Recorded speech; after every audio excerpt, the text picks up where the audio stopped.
Hey guys, welcome to another episode of Rebuild It. We've got a special episode for you this week because you get to meet someone that we've been talking about behind his back for a couple of years now. And while I'm in town, I'm going to have Body Man Mike take a look at the paint and see what he gives his suggestions on it. The goal today was to get the car to Mike because he I think he can jump on it and get it done pretty quick. Body Man Mike replaced that and matched it up super good, I think. Well, I just got the car back from Mike and ready to unload it off the trailer, and here's the work that was done. Super happy with it, looks really good. All left to do is take this thing off, take it back inside, take it back to Mike. So this is the one we just got back from Mike. Well, today I got the hood taken back to Mike, and he was very gracious and did not make fun of me, even though he probably should have with my sand through. As far as taking it to Mike.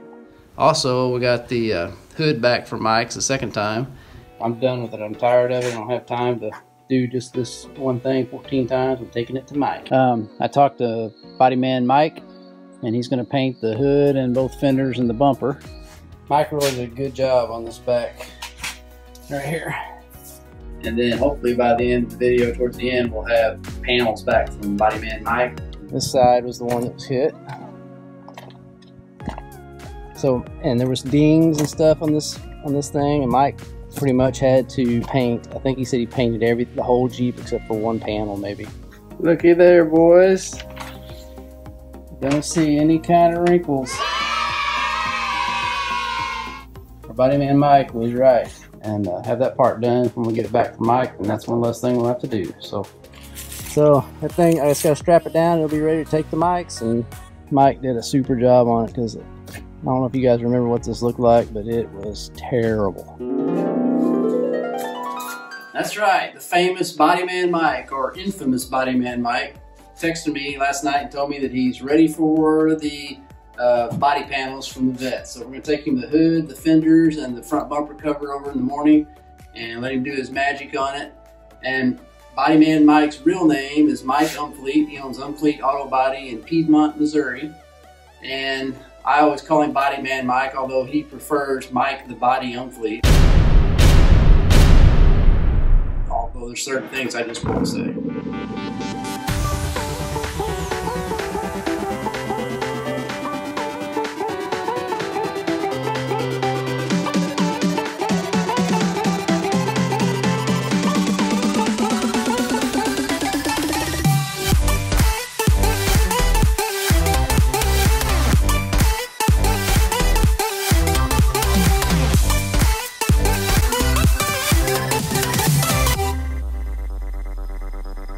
Here we are at Mike's.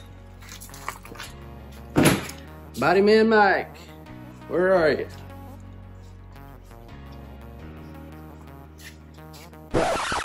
No wonder you're taking 3 weeks to get my stuff in your shop. Oh. What have you been doing? Oh, working. I can tell. So I got my parts in here for the vet, and how do you think we need to start this? Well, I guess we just start, we'll smooth all these little scratches and nicks out, get that primed, blocked out, and get them ready to go in the booth. So what do you, yeah. So what are you sanding this down to get all this out? We'll start with probably some 220, feather edge all that out, go back with a spot putty, level out with that, put a prime on it, block it down about 400, and then wet sand down to 6 and get it in the booth. Okay. How do you take care? We'll just be prepping. More likely, we'll just sand it with some 600 to 800 grit paper, knock any roughness off of it, and something good for adhesion promotion. And it's got one little. I think that's the only thing I saw that had any roughness to it right there, and you'll fill that with a little bit of thin stuff. Try to block most of it out. Okay. On the factory hoods, this inner thing right here is body color. So Mike's gonna have to try to tape, I guess, that whole line. We'll have to tape the whole underneath of this off so we don't get any paint on the carbon fiber and try to paint that little lip. Huh. And then we'll come back and paint the top side. Man, what do you think that thing weighs? It ain't much, it's probably 3-4 pounds. And then there's nothing special about the bumper, right? That's just a regular old... Just a regular dirt thing bumper. GM bumper. Oh man, that's a nice hat too. I forgot to tell you that. Yeah, that looks really good. Wow. All right, I am back at Mike's. It's a couple days later, and he has got the body work done on the fenders here. And there's, if you guys remember, there's a few like light scratches right here on both of these fender wells areas. And then we've got a couple like small nicks up on this top part that goes into the door.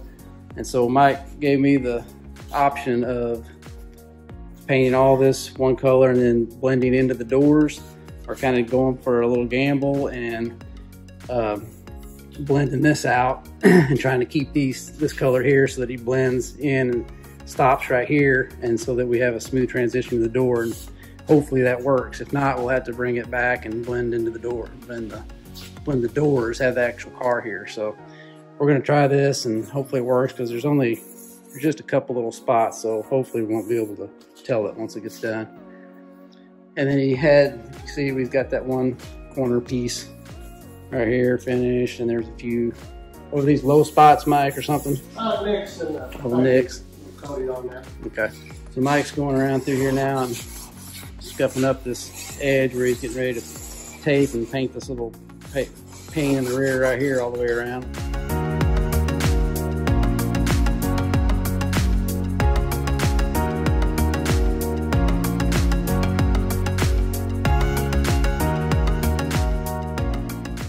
So we've got everything set up here in the paint booth, and this is kind of how Mike's got it spread apart where he thinks he can reach everything. So Mike, kind of tell us a little bit, like, this is, I don't know of any other place in our area that's got a paint booth like this. I mean, this is pretty much state of the art. So how does this thing work? It's what's considered a full downdraft. So you've got an air makeup unit outside that forces air in through the top, heated air, and then you've got another fan outside that actually sucks all the dirt down through the floor.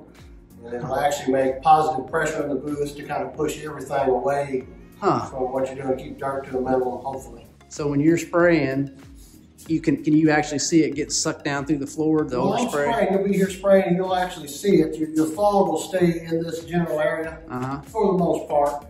And a lot less overspray, a lot safer for you.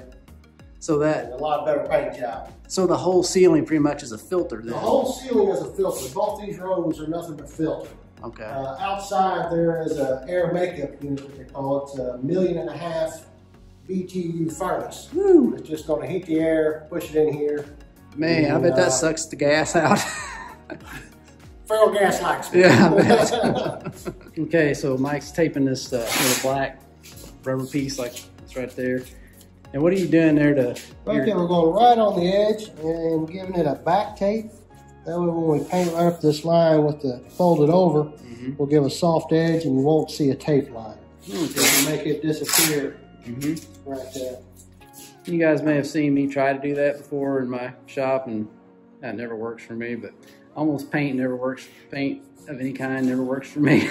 That's why Mike does the big important stuff. So what we're doing now is, this is what happens after Mike gets a color code from somebody's car. Code's WA 9567, so we're putting WA 9567.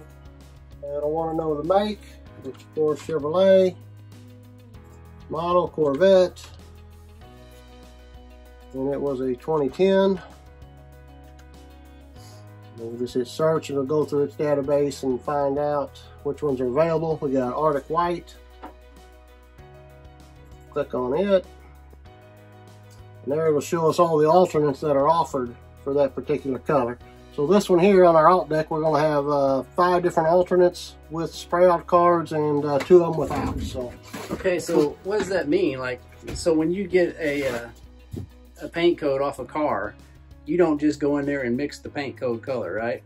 Right. All depending on where the car was painted, who painted it, air pressure of the car, all that makes a difference in the variation of the shade of it. Huh. So this will tell us what alternate deck it's in, which was GM1 and number 7. So GM1, and then we would go through here till we find number 7, which are these, and that shows us the different alternates.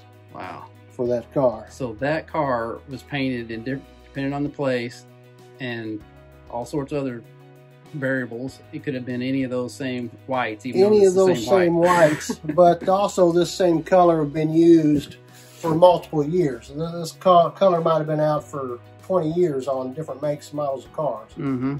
And just like them, they use different brands of paint from year to year. So you always get a little variation in color. So how do you know which one to choose? So what we do, we take this alt deck, we go over the original color and find the one that's going to be the closest to it. Mm-hmm. Start with that, and we'll do a spray out panel, see what we mix up, how it matches to this or to the car. And if we need to go a little farther, we would tint the color to get as close as we can before we actually spray it on the vehicle. So you're going to spray, make a little sample, and then you get it out in the sun or something somewhere where you, I guess your paint booth. We'll put it in the paint booth. That paint booth's got color corrected lights in it. But normally, yes, you would go out in the sun and you know, gauge it onto the car and get it as close as you can. Huh. Okay. So this here's the mixing head. We've already told the computer what we wanted, and this just pulls up my work list orders on what to mix. We see here we got different ones that are on cue to mix for different cars here at the shop. We're going to go down to this Arctic White. So you have already chosen which color you think is the closest one to match. We already picked one out earlier. We didn't get a picture of me doing that. But to be honest, I didn't like any of them, so we're going to do some spray out panels here in a minute and go from there. And look at this rack. These are all the different pigments, I guess is what you call them, right? That make every different color. Toners. Yeah, each one of these has different shades of different colors in it to make any color that you want. Any color we want. We got from metallics to pearls to just your standard primary colors. And neat thing on here, all these show you how they act when you put them in to mix them. You know, whether they're going to flop left or right, if they're going to be a dirty color or a clean color, which goes into how they act when you mix them together. And all little things that help you go when you got to make your own colors. So now you're doing all this by weight. If this keeps track of everything, it's way smarter than I am. If we make a mistake, it'll even tell us how to correct that mistake. So, oh wow! We just put it on there, hit go, and try to follow its directions. So we need 14 white, and it's going to count backwards. So we just got to take it to 0. So this here even gives me a range on what's acceptable. So that gives you a little margin for error. Gives you a little margin for error. Every color will be a little different. We've got a little line here. Anywhere between here and this line is acceptable. But of course, we always shoot for perfect. Yeah. When you get that in, we just click to the next one. So then it tells you, okay, now you got to add a little bit of whatever. The next color will be mixing blacks, number 22. And like this one here, its room for error is about non-existent. So we got to be about perfect on it. Got too much airflow on the scale and it picked up as an overweight, so we're going to try that again. Can't be jumping around in here. Now just a reducer. But yeah, hopefully when we do them, one of these is usually right and we don't have to mix up colors to try to find it. We're going to shake this up. We'll get a little test panel out, which we'll go over that and show that, and see what it looks like compared to the car. Okay.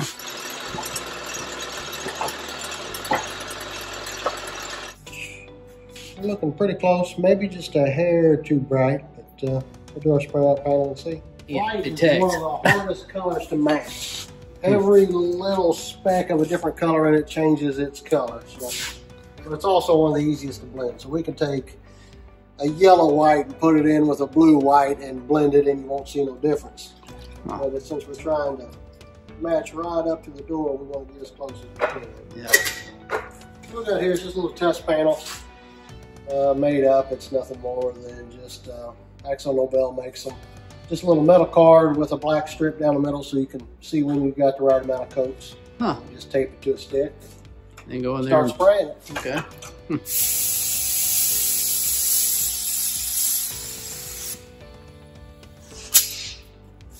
And we'll just wait. Fun part. How long does that take to get to where it flash? About 5 to 10 minutes between coats, depending on temperature in here. It's pretty warm, so about 5 minutes between coats. We'll put 3 to 4. Being white, we'll probably be more on the 4 side. We can go in there and see what it looks like. And I guess that's really probably the most important part of the whole process, really, because if you get the wrong color, you gotta have the right color, or we're going to be in a world of hurt. Yeah. And we want to see how many coats it takes to cover, in case we got some. We're going to seal that thing, but if there's something that's not white already, we need to know if it's going to be covered with 3 coats or 4 coats. You know, sometimes you might only put 2 or 3 on and it'll look covered. Then you put it out in the sun, it'll be a little translucent. You will see that behind it. So he put 4 or 5 coats on this card, and then he went back in there and held it up to the fender. He held it up like that, and Mike thinks that we're too white on the test card. So he's going to reformulate it and change it enough to where he thinks he can. We'll see if he can match it better. Wow. I think we're getting a little closer. Starting to get a little more of that. I don't know what you want to say. How to explain it. It's kind of a greenish yellow tinge to it. And this here had more of just a straight white. And I think we add a little more of that green yellow to it and see what happens. Okay. Wow. So this is what, the 5th try or so? Or so. It's not perfect, but it's pretty close. I think we're going to leave it there and go ahead and blend it out. Okay. All right. Yep, wipe it down for the final time.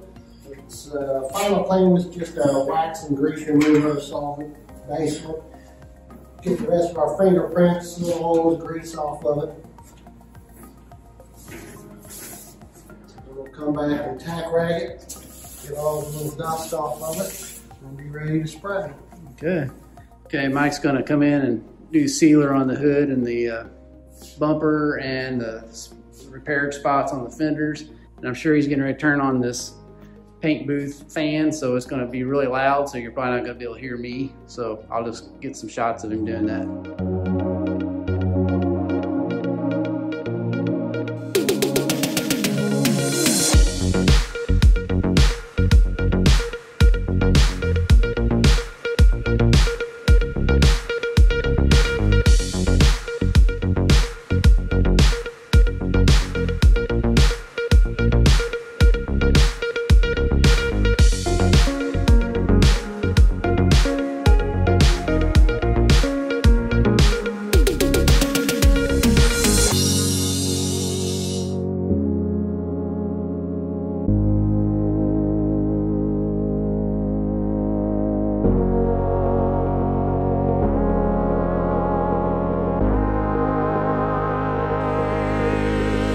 All right, so Mike is done with the sealer. So he's getting ready to start in on the actual white paint. So we'll do what? One more coat of tack rag before we move on with the color. Just to keep all the dirt out. And we'll put 3 to 4 coats of color on it and move on to clear.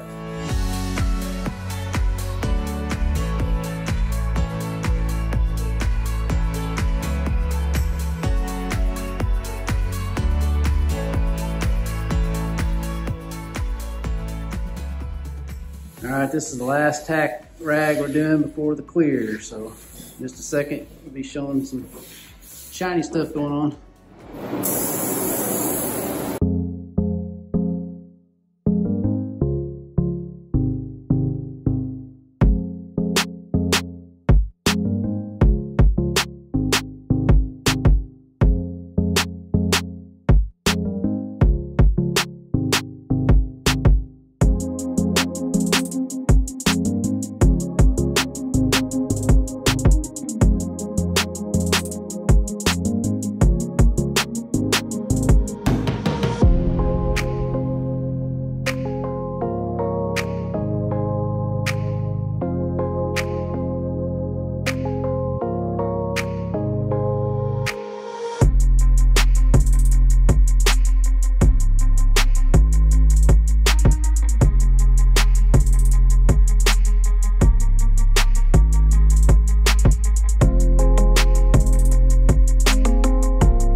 Okay, so we're done with the first coat, and Mike, I was noticing when you were, I don't want to back into one of these. When you were doing that, you were going a lot slower with your clear than you do with your color. What is the reason for that? Color, you're more worried about orientation and overlap. Not so much on white. White's kind of, you put it on there, it's, as long as it's covered, it's good. But if you're doing any kind of metallics or pearls, you really got to watch your overlap so you don't get stripes or what they call marbling, when they kind of get a hazy look to them from the metallics or the pearls not laying down the same direction as they do every time. So usually you go kind of a little quicker and just keep it moving. But then when you come to the clear, you're more worried about how it's laying down on the panel. So usually we'll slow down to get a more build on it, and just kind of watching the panel to see when you got a nice slick coverage on it. Well, when do you know when it's time to do the second coat? Rule of thumb, if you touch it, you know, you don't want to touch the fender, of course, but like beside it, you want the clear to be sticky, but not stringy.